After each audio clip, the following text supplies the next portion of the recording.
Welcome back to section 4.4. Let's do a few more real-life application problems. One of the questions asks you to use a calculator to find this.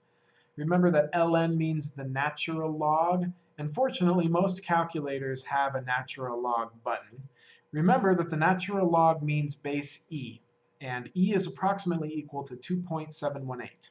So when you say the natural log of 34, you're saying 2.718 to the what equals 34, to the what power equals 34. And I'm just going to throw this in my calculator. So 34, take the natural log of that, you get approximately 3.5264 if you round.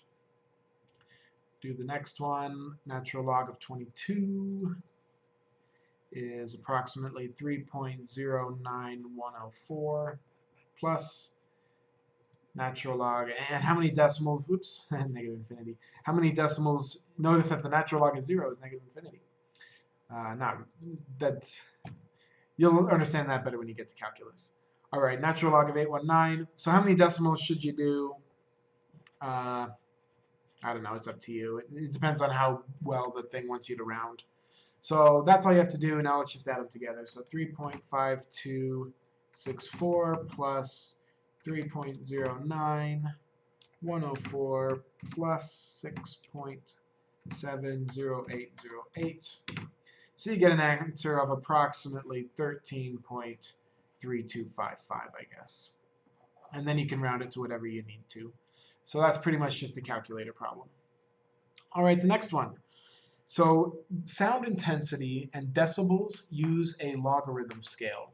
And so what that means is, for example, your ears can get damaged if they're exposed to noise that's too loud. And the benchmark is 100 decibels you should only listen to for about 15 minutes. Then every time the decibels increase by 3, the amount of time you can listen to it gets cut in half. So if it's 100 decibels is 15 minutes, 103 decibels is just 7.5 minutes. 106 decibels is only about 3 minutes. And so it's important that you be aware of how loud the sound is around you so you can defend your hearing. Anyway, in order to solve this problem, we're going to need this equation, which is the decibel equation. It's D equals 10 times the log of L over LO. Okay? And this LO right here, that's L original, that's just a reference point. It's just a very faint sound. It's just a reference point, and then we can compare sounds to that reference point. So a decibel rating for a sound that is 10,000 LO, notice it's being multiplied by that reference rate. So when we substitute, it's going to cancel. So D equals 10. All you got to do is just substitute this amount for the L right there. So D equals 10 times the log of 10,000 LO over LO. Just like that. So the LO's cancel, boop, boop, which gives us D equals 10 times the log of 10,000. And the log of 10,000, 10 to the what is 10,000? Well, it has 4 zeros, so the answer to that should be 4. And it is.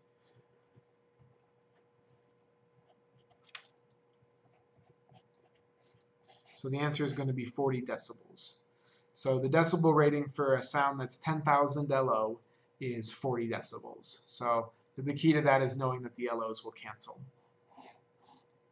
If a sound intensity is doubled, then how much does the decibel rating increase? Well, to solve that, what we're going to need to do is understand that we're going to be listening to a sound where it is the sound we have is double. And so in other words, it's this.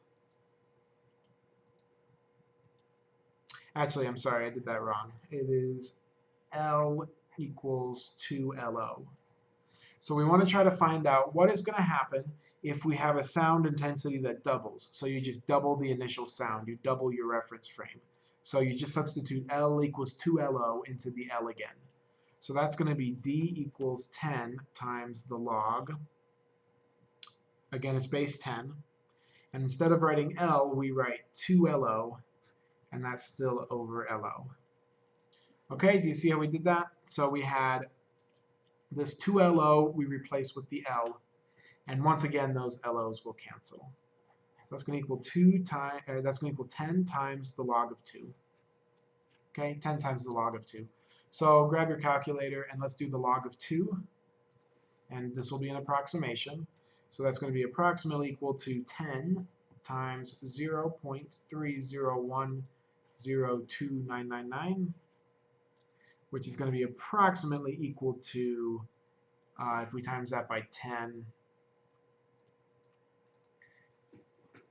approximately equal to 3.01. And remember, that's what I said. That's why the decibel rating increases.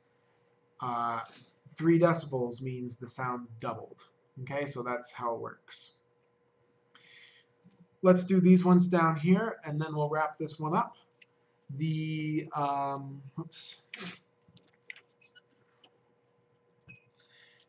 magnitude of an earthquake is another example of something that uses, the Richter scale uses the logs. And once again, here is how you figure out the power of an earthquake. So these are what you substitute. These are different earthquakes.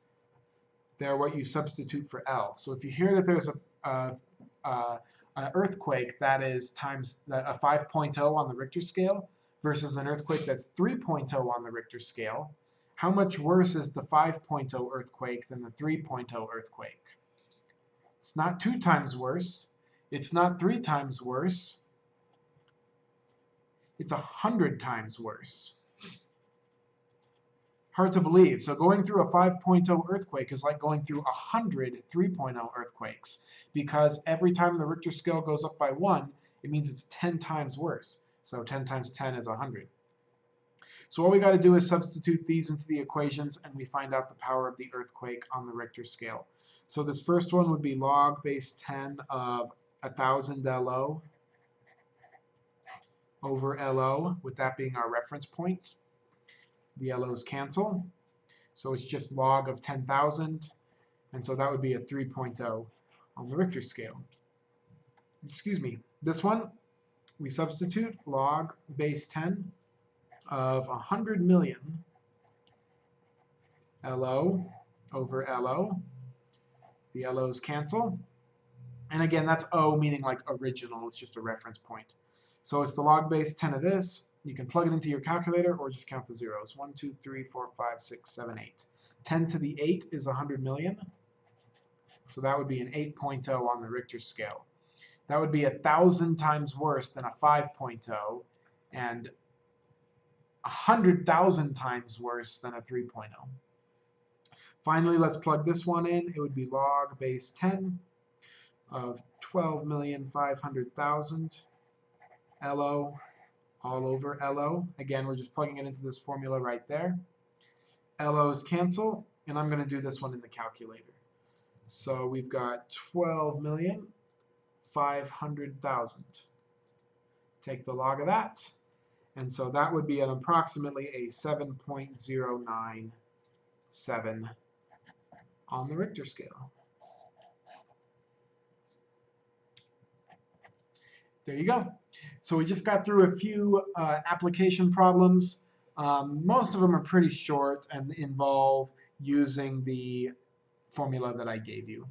So in the next section, we are going to look at a very important formula called the change of base theorem, and so I will see you there.